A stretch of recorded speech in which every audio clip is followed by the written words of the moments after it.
Hello my quilting friends, my name is Leah Day and welcome to the free motion quilting tutorial for Bleeding Hearts.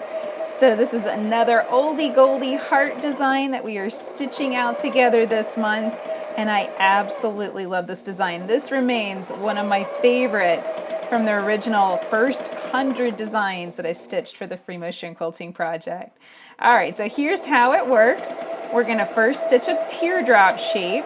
So just come down, swing around, come on back.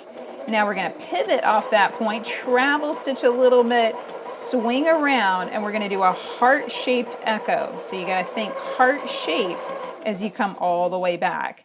Now I am using a thread combination, thread and fabric. I usually go light thread on dark fabric. This time I'm going dark thread on light fabric. So I'm going to intentionally travel stitch and build up thread just a little bit more, and that's going to make it just look a little bit better. That's something I do whenever I'm doing this kind of contrast. So to move on with the design, this is another clustering style of design. It fills our quilts just by expanding that shape and forming more of that combination of shapes on your quilt. So I'm going to stitch a teardrop shape again. I'm going to pivot and echo with a heart shape. You're going to end up occasionally with weird areas, with gaps, and you just have to make the judgment call. What is going to be the easiest way to fill in that little area? And it might simply be to swing around with a second echo around that heart shape. If that's the easiest way to do it, go on ahead and do it. That's a-okay. There's no rule on how many teardrops, how many hearts, how many echoes. It's all a-okay. Now I've got to have a little tiny area, so I'm going to fill that in with a very, very tiny bleeding heart shape. And yes, the name and the design is inspired by the flower called Bleeding Hearts. They're very, very beautiful flowers, so check it out if you're wanting to add a cute flower to your garden this spring. They are very pretty. All right, as you can see, I'm expanding and moving on with the design, just swirling my bleeding heart shapes out this way.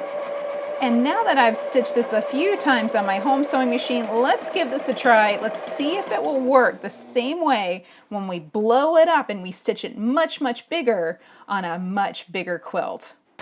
So I am here on my Unique 21X Elite Longarm and stitching out some bleeding hearts.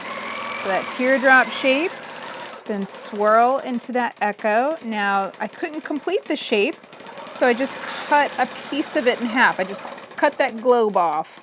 And the more you get to know a design, the more you'll know how to do that. But the easiest thing to do is once you stitch a full-size design, stop and put your hand on it. And you'll start to see what does that look like whenever it's partially cut off. And that's how you're going to be able to fill in those weird areas. So I have a little gap over here. Definitely need to get around to filling that. So I'm going to very slowly and carefully travel stitch down. Catch myself holding my breath a lot whenever I do that. But that's okay. Wasn't perfect, but definitely as good as I'm going to get it today. Careful travel stitching up and swirl down and around. So this is one of those things where I'm trying to fit this design into a fairly tight area, and I can say that this is a little clunky. It feels challenging. This is definitely going to be a design that's going to work great as an all-over fill, and that's really what I'm doing right now is just filling into this space.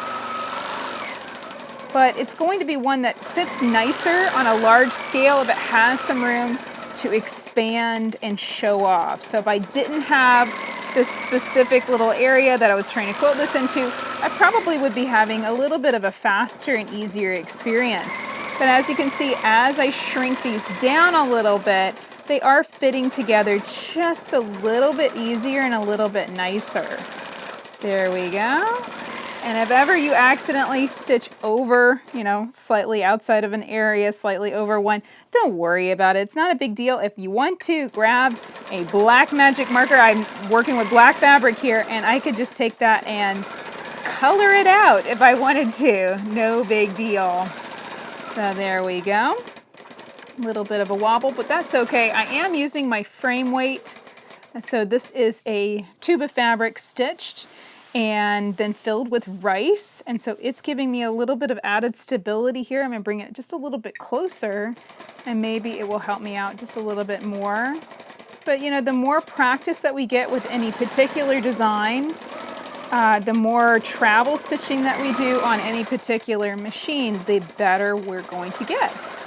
So now I have a nice big area, lots of room to expand, so I can take my bleeding heart shapes and just blow them up, you know, make them really nice and big. And you can tell that this design is going to be really easy to stitch on a bigger scale. And it's going to definitely take up a lot of space on your quilt with every pass.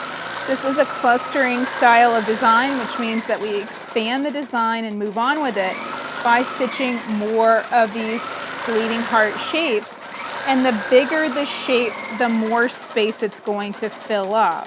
So just keep that in mind. You know, if you're really in a hurry, make sure that you're starting out with a nice big teardrop and then swing around it with a really big heart shape.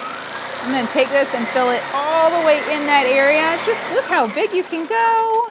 It's so easy to swing out really fast on a long arm. Harder thing to do is that travel stitching and echoing. The swinging out like that, that's really the key.